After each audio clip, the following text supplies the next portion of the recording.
Hello friends, this is GDL। स्वागत है आपका आपके अपने यूट्यूब चैनल GDL वर्मा पर। दोस्तों, आज हम आपको पढ़ाने वाले हैं टेंस। दोस्तों, बेसिकली टेंस को हम एक वीडियो में कंप्लीट तो नहीं कर सकते, लेकिन फिर भी इसका थोड़ा सा स्ट्रक्चर मैं आपको समझाऊंगा और कम से कम इसके एक पार्ट को आज हम कंप्लीट करेंगे। दोस्तों, आप बोर्ड पर देख पा रहे हैं, आज हम पढ़ने वाले हैं टेंस। दोस्तों, मुख्य रूप से टेंस को हिंदी में हम बोलते हैं काल। दोस्तों, काल को हम और शुद्ध हिंदी में बोले तो काल का मतलब समय भी होता है। दोस्तों, हम टेंस पे चल रहे हैं, तो आइए बढ़ते हैं टेंस पर। तो दोस्तों, टेंस हमारे 3 प्रकार के होते हैं। पहला होता है प्रेजेंट टेंस,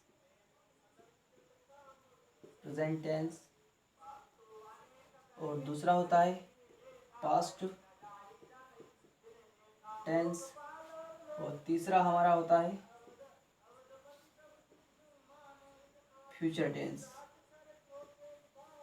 दोस्तों, बेसिकली मुख्य रूप से 3 प्रकार के टेंस होते हैं, लेकिन इनको और भी डिस्ट्रीब्यूट किया जा सकता है। इनके और भी प्रकार होते हैं।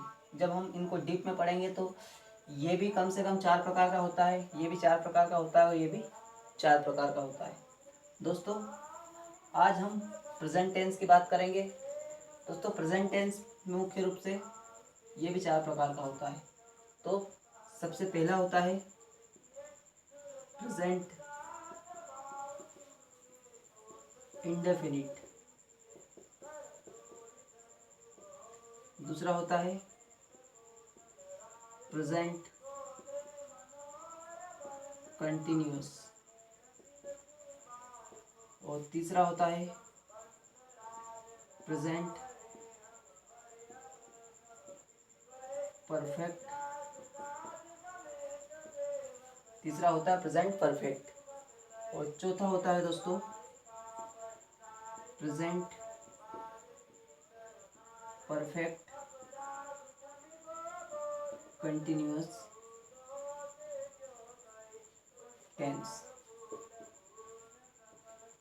दोस्तों, जब प्रेजेंट टेंस के भी मुख्य रूप से 4 पार्ट होते हैं, तो यदि हम टेंस को 2 से 3 वीडियो में कंप्लीट करने की अगर कोशिश भी करते हैं, तो हम चाहकर भी इसको 2 से 3 वीडियो में कंप्लीट नहीं कर पाएंगे। दोस्तों, आज हम प्रेजेंट इंडेफिनिट के 4 से 5 फॉर्म कंप्लीट करेंगे।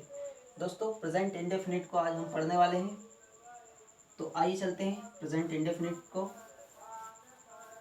बहुत ही अच्छे तरीके से समझते हैं। दोस्तों, प्रेजेंट इंडेफिनिट को समझने के लिए सबसे पहले हमें यह समझना ज़रूरी है कि प्रेजेंट इंडेफिनिट वाले सेंटेंस को हम पहचानेंगे कैसे। तो दोस्तों, प्रेजेंट इंडेफिनिट की पहचान होती है ता, ती, ते, हैं। दोस्तों, ऐसे वाक्य या ऐसे सेंटेंस जिसके लास्ट में या जिसके अंत में ता हूँ, ती हूँ या ते हैं आते हैं, वो सेंटेंस होते हैं प्रेजेंट इंडेफिनिट वाले। दोस्तों, इसका फॉर्मूला हम समझ लेते हैं। इसका फॉर्मूला होता है subject plus main verb plus object. दोस्तों, ये इसका फॉर्मूला होता है। दोस्तों, प्रेजेंट इंडेफिनिट के सेंटेंस को यदि हम अंग्रेजी में अनुवाद करते हैं, तो इनमें कभी भी हेल्पिंग वर्ब का यूज़ अफर्मेटिव के सेंटेंस में नहीं होता है। दोस्तों, प्रेजेंट इंडेफिनिट का हम अफर्मेटिव का ये फार्मूला पढ़ रहे हैं। ये हमारा अफर्मेटिव का फार्मूला है। या लिख देता हूँ मैं सकारात्मक। अफर्मेटिव का ये फार्मूला होता है। दोस्तों, ये फार्मूला तो हमने लिख दिया। अब हम चलते हैं कि इस प्रकार का सेंटेंस हिंदी में कैसा होगा। दोस्तों, हमारा सेंटेंस इस प्रकार से होता है, मैं खेलता हूँ। तो हम इसका ट्रांसलेशन कैसे करेंगे? सब्जेक्ट इसमें क्या है? मैं। वो क्या बोलते हैं? आई। खेलना के लिए क्या होता है? प्ले। अब दोस्तों, आप यहाँ पर देख पा रहे हैं ऑब्जेक्ट। तो ऑब्जेक्ट क्या होता है कि हमारे सेंटेंस में इंग्लिश में तो ऑब्जेक्ट फॉर्मूले में ऑब्जेक्ट दे रखा है, लेकिन हमारा जो सेंटेंस था उसके अंदर ऑब्जेक्ट था ही नहीं, तो इसलिए इसके पीछे ऑब्जेक्ट नहीं ऐड किया। यदि हमारा सेंटेंस ऐसा होता कि मैं क्रिकेट खेलता हूँ। अगर ऐसा होता तो हम लिखते I play cricket. Okay students, ये हमारा अफर्मेटिव का फॉर्मूला है और इस प्रकार से हम प्रेजेंट इंडेफिनिट के अफर्मेटिव के सेंटेंस या सकारात्मक के वाक्य आसानी से बना सकते हैं, बोल सकते हैं और अच्छे से इंग्लिश सीख सकते हैं। दोस्तों, अब इसमें क्या होता है कि इस वाले सेंटेंस को बनाने के लिए हमें एक चीज़ को ध्यान में रखना है कि जब हम इस प्रकार का सेंटेंस बनाते हैं तो ये वाला रूल्स जो फॉलो होता है 3-4 सब्जेक्ट में ही फॉलो होता है। दोस्तों, 3-4 सब्जेक्ट में कैसे फॉलो होता है वो भी समझ लीजिएगा, बहुत ही आसान है। दोस्तों, हमारा सेंटेंस जब ऐसा रहता है कि मैं जाता हूँ तो हम बनाएंगे आई गो। तुम जाते हो तो क्या बनाएंगे, यू गो। हम जाते हैं तो क्या बनाएंगे, वी गो। अगर ऐसा होता कि वे जाते हैं तो क्या बनाएंगे, दे गो। लेकिन दोस्तों, हमारा सेंटेंस इस प्रकार से होता है जिनके अंदर सब्जेक्ट इनके अलावा कुछ और होता है तो उसके वर्ब में हम एस ई एस या फिर आई ई एस सफिक्स लगाएंगे। दोस्तों, अब ये आप सोच रहे होंगे कि S E S I E S suffix कैसे लगाएंगे, क्यों लगाएंगे। तो दोस्तों, ये मैं अपनी तरफ से एक्स्ट्रा नहीं बता रहा हूँ मैं आपको, ये दोस्तों ग्रामर का रूल्स होता ही है। यदि थर्ड पर्सन सिंगुलर होता है तो उसके वर्ब में एस ई एस या फिर आई ई एस सफिक्स लगाना है। दोस्तों, फॉर एग्जाम्पल हमारा सेंटेंस यदि ऐसा रहता है वह जाता है, तो आपके ब्रेन के अंदर फॉर्मूला बिल्कुल फिक्स है कि सब्जेक्ट प्रेजेंट इंडेफिनिट वाला सेंटेंस की पहचान होती है, उसके लास्ट में ताहू तीहू आता है ना, और उसके अंदर कभी भी हेल्पिंग वर्ब यूज़ नहीं होता है। वही बात आपके दिमाग में चल रही होगी, तो वही फार्मूला आप यहाँ पर बनाएंगे। तो आपके हिसाब से क्या बनाओगे आप, ही गो। आप सोच रहे होंगे कि ये सेंटेंस पूरी तरीके से सही है, कम्प्लीटली करेक्ट है, लेकिन my dear friends, it is wrong. ये किस प्रकार से गलत है, क्योंकि यदि हमारा सब्जेक्ट इनके अलावा रहता है, आई यू वी दे के अलावा रहता है, प्लस वो थर्ड पर्सन सिंगुलर हो जाता है ना, इनके अलावा तो रहता है तो वो थर्ड पर्सन होता है। यदि थर्ड पर्सन है तो अगर सिंगुलर भी है साथ में तो उसके वर्ब में हम क्या लगाएंगे, एस या ई एस। तो दोस्तों, यहाँ पर हमारा सेंटेंस क्या बन जाएगा, ही गोज। अगर हमारा सेंटेंस ऐसा होता है कि वह खेलती है,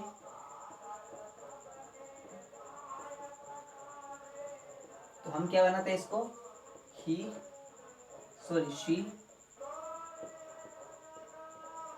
प्लेस। ओके स्टूडेंट्स, मुझे उम्मीद है कि ये वाला सेंटेंस का स्ट्रक्चर आपको अच्छे से समझ में आया होगा। प्रेजेंट इंडेफिनिट का अफर्मेटिव सेंटेंस आपको अच्छे से समझ में आ गया होगा। दोस्तों, हम आगे बढ़ते हैं प्रेजेंट इंडेफिनिट के नेगेटिव टाइप के सेंटेंसों पर। तो दोस्तों, प्रेजेंट इंडेफिनिट का नेगेटिव हम कैसे बनाएंगे, आइए समझते हैं बड़ी इजी वे में। तो दोस्तों, प्रेजेंट इंडेफिनिट का नेगेटिव का फॉर्मूला ये होता है, subject plus do not, does not plus verb का फर्स्ट फॉर्म होता है यहाँ पर, प्लस ऑब्जेक्ट होता है। इसमें ता, ते, ती नहीं है दोस्तों, ये इसकी पहचान होती है। ऐसे वाक्य, ऐसे सेंटेंस जिसके लास्ट में नहीं आ जाता, ती आता है, वो तो प्रेजेंट इंडेफिनिट के होते ही हैं। लेकिन जब नेगेटिव बनाना होता है तो इसके बीच में नहीं की फीलिंग्स आती है, या नहीं का भाव प्रकट होता है। दोस्तों, ये होता है नेगेटिव टाइप के कुछ सेंटेंस। अब इसका हम नेगेटिव कैसे बनाएंगे, यदि हमारा सेंटेंस ऐसा होता है, मैं नहीं पढ़ता हूँ, तो दोस्तों हमारे पास में जब क्या होता है, सबसे पहले इसके फॉर्मूले को समझ लेते हैं कि हमारे पास में इसका नेगेटिव बनाने के लिए यहाँ पर 2 हेल्पिंग वर्ब हमने कंसिडर की है, एक तो डू की है और एक डस की है। तो दोस्तों, डू का यूज़ हम किसके साथ में करेंगे, आई के साथ में, यू के साथ में, वी के साथ में और दे के साथ में। जब हमें प्रेजेंट इंडेफिनिट का नेगेटिव टाइप का सेंटेंस बनाना है तो उसका नेगेटिव टाइप का सेंटेंस बनाने के लिए हम हेल्पिंग वर्ब के रूप में क्या कंसिडर करेंगे, डू नॉट कंसिडर करेंगे। ओके स्टूडेंट्स, यदि हमारा सब्जेक्ट इस प्रकार से होता है कि यदि वह थर्ड पर्सन सिंगुलर होता है ना, यदि थर्ड पर्सन सिंगुलर होता है तो उसका नेगेटिव बनाने के लिए हम हेल्पिंग वर्ब के रूप में क्या कंसिडर करेंगे, डज नॉट कंसिडर करेंगे। क्या करेंगे, डज नॉट। अब ये थर्ड पर्सन सिंगुलर क्या हो सकते हैं, third person he, she, it और किसी का नाम यदि आ जाता है, फॉर एग्जांपल सीता, गीता, रीता, टीना, मीना, जो भी हो। ओके स्टूडेंट्स, आई होप ये आपको समझ में आ गया होगा। आइए बढ़ते हैं, सेंटेंस हमें किस प्रकार से मिलता है दोस्तों। यदि हमारा सेंटेंस इस प्रकार से होता है, मैं नहीं पढ़ता हूँ, तो दोस्तों सबसे पहले हम बनाएंगे मैं पढ़ता हूँ। क्या बनाएंगे, मैं पढ़ता हूँ, है ना, और बीच में जगह छोड़ देंगे नहीं के लिए, तो आई और ये रीड। अब नहीं के लिए हम आई, यू, वी और दे के साथ में क्या कंसिडर कर रहे हैं, डू नॉट। तो यहाँ पर क्या लिख देंगे, डू नॉट। तो क्या हो गया हमारा sentence, I do not read, मैं नहीं पढ़ता हूँ, आई डू नॉट रीड। अगर हमारा सेंटेंस ऐसा होता तो क्या बनाते, तुम नहीं लिखते हो। तो सबसे पहले क्या आएगा, सब्जेक्ट। सब्जेक्ट क्या है, यू। इसके बाद में हमें क्या कंसिडर करना है हेल्पिंग वर्ब के रूप में, डू नॉट। तो ये हमने किया, डू नॉट। लिखना के लिए क्या आता है, राइट। क्या हो गया, you do not right. Okay students, I hope कि ये वाला सेंटेंस आपको समझ में आ गया होगा अच्छे से। अब दोस्तों हम एक दो सेंटेंस या एक दो एग्जांपल डज नॉट के लिए लेते हैं। दोस्तों हमारा सेंटेंस यदि ऐसा होता है, वह नहीं आती है, वह नहीं आती है। दोस्तों ती आ गया, इसका मतलब लड़की है। इस सेंटेंस से हमें किसकी फीलिंग आ रही है, वह नहीं आती है। इससे क्या पता चल रहा है, इसका मतलब वह लड़की है। तो लड़के के लिए हम क्या यूज करेंगे, शी। तो क्या हो गया यहाँ पर, शी। मतलब आई, यू, वी, दे के अलावा है सब्जेक्ट, तो क्या हो गया, थर्ड पर्सन। अब यहाँ से हमें क्या पता चल रहा है कि थर्ड पर्सन तो है, दूसरी चीज क्या है कि वह सिंगुलर है। तो उसके लिए हम हेल्पिंग वर्ब के रूप में क्या कंसिडर करते हैं, डज नॉट। तो हमने यहाँ से कंसिडर किया डज नॉट।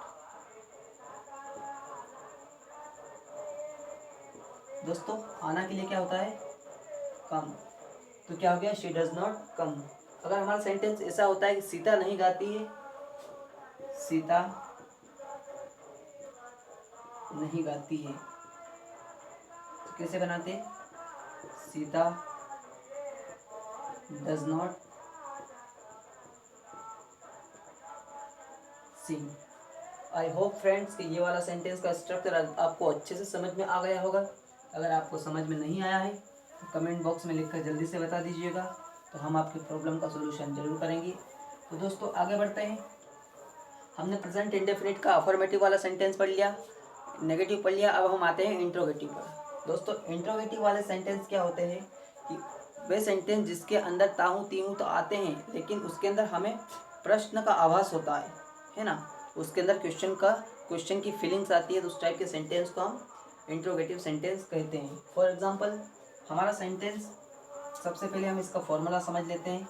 सबसे पहले हम लिखते हैं डू डज प्लस सब्जेक्ट